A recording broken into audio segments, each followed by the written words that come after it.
Eric Gordon was playing rest last night, but was able to practice over. Yeah, we didn't do any contact, but he did fully participate, and I believe he's good to go. Everybody else good to go today. Yep. See issues taking some still shots, still kind of going. Correct. Still getting back, and he won't be available Thursday. What are some of the things you like to check off in the morning after the game? What you've seen? Everything. Long list. Always a long list. And the challenge is to be as concise as possible with your teaching. There's a lot of points you want to hit on after every game. But long list defensively and long list really on both sides of the ball. Coach, what are you looking not? I haven't made decisions on who will be in or out yet for Thursday. Playing a game on each side, it's surprisingly logistically you got to do some of the things that maybe not challenging as a part of playing. Just unfamiliarity of the buildings. I mean, the buildings nowadays are, typically pretty good when you're playing off-site. When I was a video coordinator, we're playing in some buildings that were not fit for NBA basketball, and there was some challenges from a technology standpoint. But anymore, most of these buildings we play in are really nice and equipped with everything. So, you just get your guys ready to play. Talking about George, telling us studies not only game but practice as well. I'm asking because I don't know, is that a common thing in the NBA? I wouldn't say it's too common, but it's not unheard of. Guys, especially younger guys, really trying to make their way in this league, and every opportunity to study and improve, a guy like Jordan is going to take advantage of that. Simple question, probably with a complicated answer, but how much of defense's tendencies to come to Gerald's question on Gordon and what he's trying to pick up with tendencies with offensive players? Of opponents, I think it's a big part of it, but with him, I think he's got really good instincts, to just play the game, but we definitely, we'll fill our guys, try not to do paralysis by analysis, but we'll try to give our guys strengths and weaknesses so they know how to attack the guy that guard. It seems like Brad, out of the three big scores that would he be the one that has to make the biggest sort of adjustment? Not at all. All those guys are going to fit in and be themselves.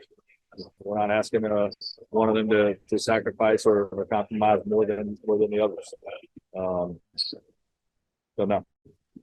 I mean, adjustment doesn't have to mean sacrifice. Yeah, but they're all going to sacrifice.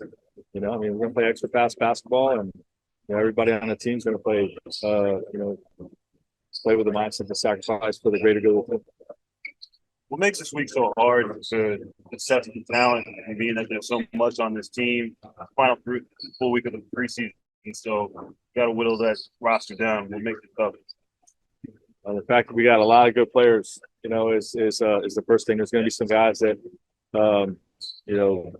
for sure, I feel great about having in my rotation that may not be in the rotation, at least to start the season. And that's a difficult part of my job is figuring out who those guys are, and and just make sure they understand that they're believed in, because we got what a lot of people call good problems, right? And you have not enough minutes for the guys' abilities that you have on your roster.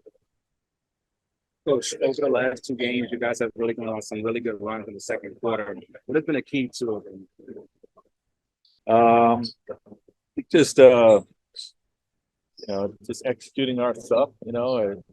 We haven't jumped off to great first quarter starts for whatever reason. But it's only been a couple games, so I don't think there's any real trend there.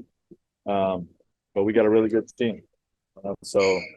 They're gonna feel the force of our firepower at some point in the game, whether it's opening tip, second quarter, second half. They're gonna feel it at some point. The president was saying the other day about getting multiple stops. I think that's how that nice to y'all. Like when that happens, when the games spread out, you got to take it. You have to, knowing you probably sense that, but I encourage you that a player like that is basically saying, "Hey, our defense was going to." Well, he gets it. Obviously, we're taking the ball out of the net each time. So our offensive rhythm is going to be limited. We're fouling defensively. Our offensive rhythm is going to be limited. But we're getting stops, okay, and forcing misses or live ball turnovers. It's going to be darn near impossible to slow us down. So, there's a high incentive, to string together multiple stops. I don't think I had it. The pressure is probably the wrong word. But when you have Nixon site, they haven't seen an NBA game. Probably gonna come out just because Kevin or other than LeBron, the pressure to play. Those guys even for a little bit considering that or not.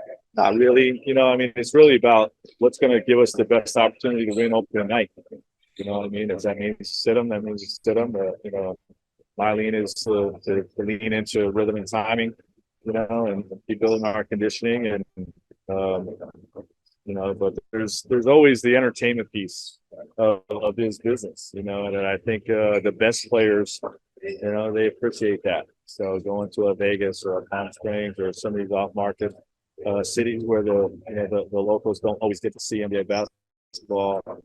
I think the best players like the entertainment piece of games like that. Vegas is usually a big, Lakers crowd, given the history of playing there, being so. What exactly do you feel like it's being, even though it's a neutral site, do you feel like the away team going in? Yeah, I do. I'm Palm Springs closer to LA than here, so I think it's their home game. Am I wrong about that? It's their home game, so yeah, we feel like a visitor, but that's fine.